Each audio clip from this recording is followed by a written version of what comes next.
दोस्तों, दुनिया इस वक्त एक ऐसी कगार पर खड़ी है जहां एक छोटी सी गलती वर्ल्ड वॉर 3 का बटन दबा सकती है। यूएस और ईरान के बीच की दुश्मनी कोई नई नहीं है, लेकिन जो अभी हो रहा है उसने पूरी दुनिया की सांसें अटका दी हैं। और इसका सबसे बड़ा असर आपकी और मेरी जेब पर पड़ने वाला है। आज की इस वीडियो में हम समझेंगे कि आखिर यूएस और ईरान एक दूसरे के खून के प्यासे क्यों हैं, अभी सडनली अटैक क्यों हुआ, और सबसे जरूरी बात, कैसे एक छोटा सा समुद्री रास्ता जिसे स्ट्रेट ऑफ हुर्मुज कहते हैं, पूरी दुनिया की इकोनॉमी को तबाह कर सकता है।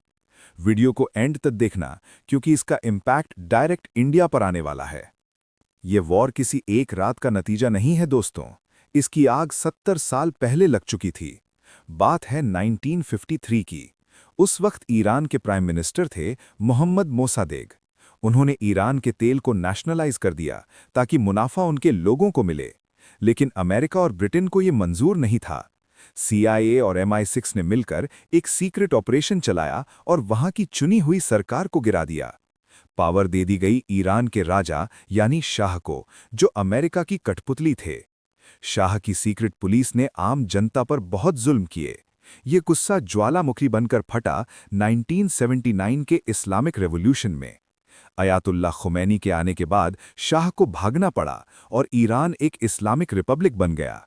यहीं पर अमेरिका को पहली बार ऑफिशियली द ग्रेट सेटन यानी सबसे बड़ा शैतान का टाइटल मिला। दुश्मनी तब और बढ़ी जब 1979 में ईरान के स्टूडेंट्स ने यूएस एम्बेसी पर हमला करके 52 अमेरिकन्स को 444 दिनों तक बंधक बना लिया। इसके बाद 1980s के दशक की ईरान-इराक वॉर में यूएस ने खुल्लम खुल्ला सद्दाम हुसैन को सपोर्ट किया, जिसमें लाखों ईरानी मारे गए। बदले में यूएस ने ईरान पर दुनिया के सबसे कड़े सैंक्शंस यानी प्रतिबंध लगा दिए। पर ईरान झुका नहीं, उसने हिजबुल्लाह और हूतियों जैसे प्रॉक्सी ग्रुप्स खड़े कर दिए। फिर आया 2020 का वो दिन जब यूएस ने ड्रोन स्ट्राइक करके ईरान के टॉप जनरल कासिम सुलेमानी को मार गिराया। दोनों देश बस एक चिंगारी का वेट कर रहे थे, और अब वो चिंगारी लग चुकी है। दोस्तों, हिस्ट्री से निकलकर अब आते हैं प्रेजेंट पर। आखिर अभी अचानक ऐसा क्या हुआ कि वॉर इतनी भड़क गई? पिछले कुछ वक्त से यूएस, इजराइल और ईरान के बीच न्यूक्लियर टेंशन पीक पर थी। 28 फरवरी 2026 को यूएस और इजराइल ने ऑपरेशन लायंस रोर के नाम से एक जॉइंट मिलिट्री स्ट्राइक लॉन्च कर दी। उन्होंने सीधा ईरान की कैपिटल तेहरान और दूसरी मिलिट्री साइट्स पर बम बरसाए। सबसे बड़ा झटका तब लगा जब इस हमले में ईरान के supreme leader Ayatollah Ali Khamenei मारे गए। ये ईरान के लिए एक बहुत बड़ा और ना भूलने वाला नुकसान था। सोचिए, अगर किसी देश के सबसे बड़े लीडर को ऐसे मार दिया जाए तो क्या होगा? ईरान ने तुरंत एक बहुत बड़ा काउंटर अटैक किया। उन्होंने सिर्फ इजराइल पर ही नहीं, बल्कि उन देशों पर भी मिसाइलें दागी जहां यूएस के मिलिट्री बेस हैं। यूएई का अल दफरा बेस, कतर का अल उदेद, बहरीन का 5th फ्लीट हेडक्वार्टर और कुवैत। पहली बार इस लड़ाई में यूएस मिलिट्री के जवानों की जान गई है। सोचिए, जिन देशों का इस लड़ाई से डायरेक्ट लेना देना नहीं था, वो भी इस आग में जल रहे हैं। अबू धाबी एयरपोर्ट के पास जाने गई हैं। बुर्ज अल अरब जैसे लग्जरी होटल्स के पास ड्रोन का मलबा गिरा है। दुबई एयरपोर्ट, जो दुनिया का सबसे बिजी हब है, वहां फ्लाइट ऑपरेशंस ठहर गए हैं। प्रेसिडेंट ट्रंप ने वार्निंग दी है कि ईरान का पूरा गवर्नमेंट स्ट्रक्चर खत्म कर दिया जाएगा। वहीं ईरान का कहना है कि जब तक उनका बदला पूरा नहीं होता, वो पीछे नहीं हटेंगे। अब ध्यान से सुनना, क्योंकि ये हिस्सा आपकी और मेरी लाइफ को डायरेक्ट इफेक्ट करेगा। स्क्रीन पर इस मैप को देखिए। ओमान और ईरान के बीच ये बहुत पतला सा पानी का रास्ता है जिसे स्ट्रेट ऑफ हुर्मुज कहते हैं। इसकी चौड़ाई सबसे पतले पॉइंट पर सिर्फ 34 किलोमीटर्स है, लेकिन इसकी अहमियत सुनकर आपके होश उड़ जाएंगे।